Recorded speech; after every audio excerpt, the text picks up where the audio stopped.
In the quaint town of Thornbury, there lived a mechanic named Brent, a loving husband and father who found himself in the crosshairs of fate.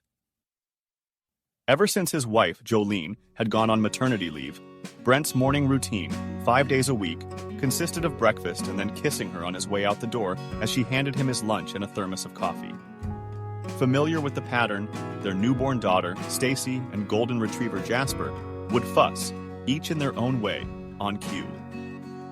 "Your fan club will miss you terribly," Jolene teased, and was rewarded with a subdued, slightly crooked smile which she considered a win. Brent kissed his daughter on the cheek and then gave Jasper an affectionate, tussling pat. He arrived at the garage as a cargo truck was being towed to a spot directly across the street. When the tow truck parked, an elderly man got out of the passenger side of the cab. The man walked over to Brent. "Howdy. The name's Kevin Tucker. The truck's mine. It's the camshaft." "Camshaft? You sure?" "Did I say camshaft? I meant clutch." "A world of difference," Brent said. "Clutch. I definitely meant clutch. Do you know how long the repair will be? I've got to be in Oxnard by Wednesday." "Today is Wednesday. Friday. I don't know where my head is at half the time." "I meant Friday." "Perishables?" Brent asked, pointing to the truck.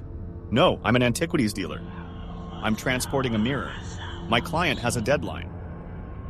"A deadline for a mirror? Not just any mirror. This one eats sins." Brent was not sure that he heard correctly, but before he could confirm, his boss, Harold, stepped out into the parking lot and called to him. "Brent, come on!" "We got a backlog to get through." "Backlog?" Kevin questioned. "Will you be able to squeeze me in?" Brent gave a reassuring thumbs up. With confirmation that the work would be done by the next day, Kevin accepted a lift from the tow truck driver to a motel down the road. Brent spent his day working through the backlog and was left to lock up the garage when Harold went home a little early to take his son to football practice. Alone, Brent found himself distracted by thoughts of the mirror. It was as if he could feel the weight of its enigmatic stare.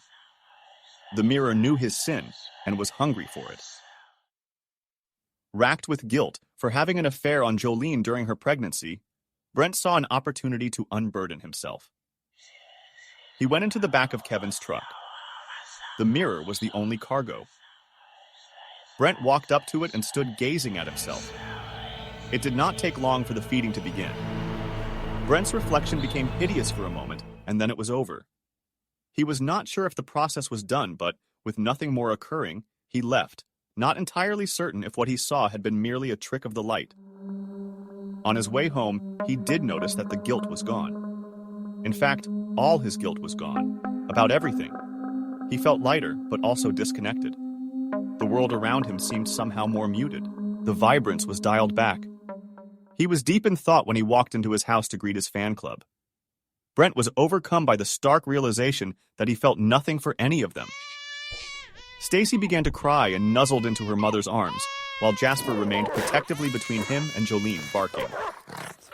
It was a cold and unsettling reception, but he did not care. Deeply troubled by this pervasive numbness, Brent cornered Kevin the next day when he came back to pick up his truck.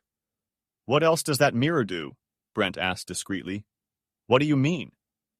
"Besides eating sins, what else does it do?" "Did I say sins?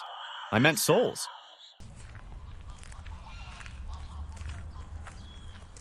And so, dear viewers, let this be a cautionary reminder that the journey to redemption cannot be rushed. You need the darkness to see the stars.